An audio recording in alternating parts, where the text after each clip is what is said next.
ಈ metro ticket ಏರಿಕೆ ವಿಚಾರದಲ್ಲಿ ಇನ್ನೂ ಕೂಡ ಜಟಾಪಟಿ ಅಂತೂ ನಿಲ್ತಾ ಇಲ್ಲ. ಈಗ ತಾನೇ ನಾವು ಗಮನಿಸಿದ್ವಿ ಸಂಸದ ತೇಜಸ್ವಿ ಸೂರ್ಯ ಅವರ ಸ್ಥಳಕ್ಕೆ ಬಂದ ಮೇಲೆ ಯಾವ ರೀತಿ ಬೆಳವಣಿಗೆಗಳು ಆಯ್ತು ಅಂತ.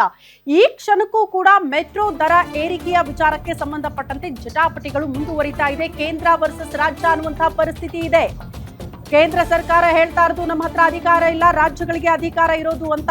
ದರ ಏರಿಸೋ ಅಧಿಕಾರ ರಾಜ್ಯಕ್ಕಿದೆಯಂತೆ. ಮತ್ತೊಂದು ಕಡೆ ಕೇಂದ್ರದ ಅಣತಿಯಂತೆ ದರ ಏರಿಕೆ ಅಂತ ರಾಜ್ಯ ಸರ್ಕಾರ ಹೇಳ್ತಾ ಇದೆ. ಮೆಟ್ರೋ ಟಿಕೆಟ್ ದರ ಏರಿಕೆ ಮಾಡುವ ಅಧಿಕಾರ ಹಾಗಾದ್ರೆ ಇರೋದಾದ್ರೂ ಯಾರಿಗೆ? ದರ ಏರಿಕೆ ಅಂತಿಮ ತೀರ್ಮಾನ ಮಾಡೋದು ಯಾರು ಗೊತ್ತಾ? ಎಫ್ಎಫ್ಸಿ ಸ್ವತಂತ್ರವಾಗಿದ್ರೂ ಕೂಡ ದರ ಏರಿಕೆಗೆ ಅಂತಿಮ ಮುದ್ರೆ ಯಾರದ್ದು? ಮೆಟ್ರೋ ರೈಲ್ವೆ ಕಾಯ್ದೆಯಡಿ ದರ ನಿಗದಿಗೆ ಅವಕಾಶವನ್ನ ಕಲ್ಪಿಸಲಾಗಿದೆ. ಕೇಂದ್ರ ಸರ್ಕಾರದ ಅಣತಿಯಂತೆ ಫೇರ್ ಫಿಕ್ಷನ್ ಕಮಿಟಿಯನ್ನ ರಚನೆ ಮಾಡಲಾಗುತ್ತೆ. ಅದಾದ ಬಳಿಕ 2024ರಲ್ಲಿ ಬಿಎಂಆರ್ಸಿಎಲ್ನಿಂದ ಈ ವಿಚಾರಕ್ಕೆ ಸಂಬಂಧಪಟ್ಟಂತೆ ವಾರ್ಷಿಕವಾಗಿ ದರ ಹೈಕ್ ಆಗ್ಬೇಕಾ ಬೇಡವಾ ಅದ್ರ ಬಗ್ಗೆ ಬಿಎಂಆರ್ಸಿಎಲ್ ಬೋರ್ಡ್ ನಲ್ಲೇ ಚರ್ಚೆಗಳಾಗುತ್ತಂತೆ. ಬಿಎಂಆರ್ಸಿಎಲ್ ಆಡಳಿತ ಮಂಡಳಿ ಏನ್ ತೀರ್ಮಾನ ತೆಗೆದುಕೊಳ್ಳುತ್ತೋ ಅದೇ ಅಂತಿಮ.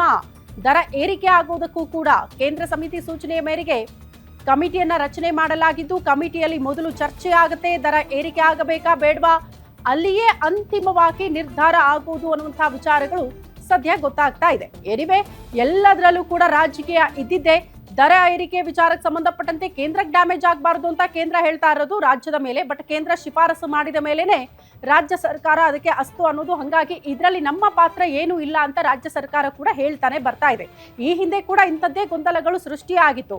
ಅಟ್ಲೀಸ್ಟ್ ರಾಜಕೀಯ ಪಕ್ಕಕ್ಕಿಟ್ಟು ಪ್ರಯಾಣಿಕರು ಅದ್ರ ಮಧ್ಯದಲ್ಲಿ ಎಷ್ಟು ಮಟ್ಟಿಗೆ ಸಫರ್ ಆದ್ರು ಈ ಹಿಂದೆ ಅಂತ ಅಂದ್ರೆ ಎಷ್ಟು ಮಟ್ಟಿಗೆ ಹೈಕ್ ಆಗಿತ್ತು ಅನ್ನೋದ್ರ ಬಗ್ಗೆನೇ ಕ್ಲಾರಿಟಿ ಇರಲಿಲ್ಲ. ಬಿಎಂಆರ್ಸಿಎಲ್ ಹೇಳೋದು ಒಂದಂತೆ, ಪ್ರಯಾಣಿಕರು ಕೊಡ್ತಾ ಇದ್ದಿದ್ದ ದುಡ್ಡೇ ಬೇರೆ ಟಿಕೆಟ್ ವಿಚಾರಕ್ಕೆ ಸಂಬಂಧಪಟ್ಟಂತೆ. ಅಂದ್ರೆ ಅಷ್ಟರ ಮಟ್ಟಿಗೆ ದರ ಏರಿಕೆ ಆಗಿತ್ತು ಅಂತ. ಒನ್ಸ್ ಅಗೇನ್ ಈಗ ಮತ್ತೆ ದರ ಏರಿಕೆ ಅಂದ್ರೆ ಪ್ರಯಾಣಿಕರು ಮೆಟ್ರೋ ಹತ್ತಬೇಕಾ ಬೇಡವಾ ಅನ್ನೋದ್ರ ಬಗ್ಗೆ ನಿರ್ಧಾರಗಳನ್ನ ಕೈಗೊಳ್ಳೋ ಮಟ್ಟಿಗೆ ನಿಮಗೆ ಪಾಸ್ಗಳನ್ನ ಪಡೆದುಕೊಂಡಿರ್ತಾರೆ, ದಿನನಿತ್ಯ ಮೆಟ್ರೋದಲ್ಲೇ ಓಡಾಡೋರು ಇರ್ತಾರೆ. ಅದೆಲ್ಲದರ ಕೂಡ ರೇಟ್ ಅನ್ನ ಜಾಸ್ತಿ ಮಾಡ್ತೀವಿ ಅಂತ ಬಿಎಂಆರ್ಸಿಎಲ್ ಮುಂದಾಗಿತ್ತು. ಬಟ್ ಯಾವಾಗ ಆಕ್ರೋಶ ವ್ಯಕ್ತವಾಯಿತು ಆಗ ಸಂಸದ ತೇಜಸ್ವಿ ಸೂರ್ಯ ಅವರು ಪ್ರತ್ಯಕ್ಷರಾದ್ರು. ಅವ್ರದೇ ಒತ್ತಡದ ಮೇಲೆ ಕೇಂದ್ರದಿಂದ ಅದಕ್ಕೆ ತಡೆ ತರಲಾಯಿತು ಅನ್ನುವಂತಹ ವಿಚಾರಗಳು ಕೂಡ ಗೊತ್ತಾಗ್ತಾ ಇದೆ. ದೃಶ್ಯ ನೋಡ್ತಾ ಇದ್ರಲ್ಲ, ಹೋರಾಟ ಮಾಡೋದಕ್ಕೆ ಅಂತ ಬಿಜೆಪಿ ನಾಯಕರು ಬಂದ್ರು. ಪ್ರಮುಖವಾಗಿ ಜಯನಗರ ವಿಧಾನಸಭಾ ಕ್ಷೇತ್ರದ ಶಾಸಕರು ಕೆ ರಾಮಮೂರ್ತಿ ಅವರು ಕೂಡ ತೇಜಸ್ವಿ ಸೂರ್ಯ ಅವರು ಬರ್ತಾ ಇದ್ದಂತೆ ಅವ್ರ ಜೊತೆಗೆ ಬಂದ್ರು. ಬಟ್ ಇಬ್ಬರನ್ನ ಕೂಡ ವಶಕ್ಕೆ ಪಡೆದುಕೊಂಡಿದ್ದಾರೆ ಪೊಲೀಸರು. ಯಾಕಂದ್ರೆ ಯಾವುದೇ ಪ್ರತಿಭಟನೆಗೆ ಅಲ್ಲಿ ಅನುಮತಿ ಕೂಡ ಇರಲಿಲ್ಲ. ಮತ್ತೆ ಪರಿಸ್ಥಿತಿ ಕೈ ಮೀರಬಾರ್ದು, ಜನ ಸೇರ್ಬಿಟ್ರೆ ದೊಡ್ಡ ಮಟ್ಟದ ಗಲಾಟೆ ಆಗ್ಬಿಟ್ರೆ ಅನ್ನುವಂಥ ಆತಂಕ ಇತ್ತು. ಬಟ್ ಪರಿಸ್ಥಿತಿಯನ್ನ ತಿಳಿಗೊಳಿಸುವಲ್ಲಿ ಆರಂಭದಲ್ಲೇ ಪೊಲೀಸರು ಯಶಸ್ವಿಯಾದಂಗೆ ಕಾಣಿಸ್ತಾ ಇದೆ.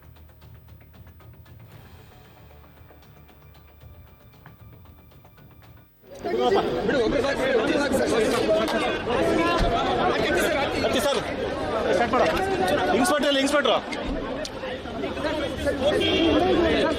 ಬನ್ನಿ ಸರ್, ಸಬ್ ಇನ್ಸ್ಪೆಕ್ಟರ್